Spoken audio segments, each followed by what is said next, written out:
Suggestion sarpanch గారు ఏంటంటే మన అందరం కూడా రైతులం, 90% 95% అందరం కూడా రైతులం.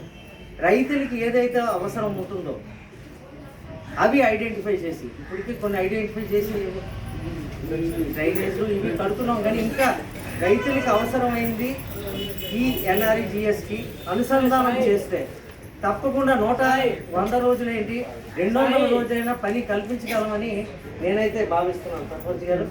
సో మనం ఆ ఐడెంటిఫికేషన్ మనకేంటి రైతులుగా మనకేంటి అవసరం అనేది మనం ఐడెంటిఫై చేసి ఈ 2 ఎన్ఆర్ఈజిఎస్ వరకు ఈ రైతులకు అవసరమైనది అనుసంధానం చేస్తే తప్పకుండా 125 రోజులు కూడా మన పని ఇవ్వగలుగుతామేమో నా తాలూకు సజెషన్. అంటే మరి నాకు ఈ అవకాశం ఇచ్చిన మన సర్పంచ్ గారికి, అలాగే మిగతా పెద్దలందరికీ, గ్రామ సభ్యులందరికీ కూడా నా హృదయపూర్వక ధన్యవాదాలు. సెలవు తీసుకుంటాను. Thank you.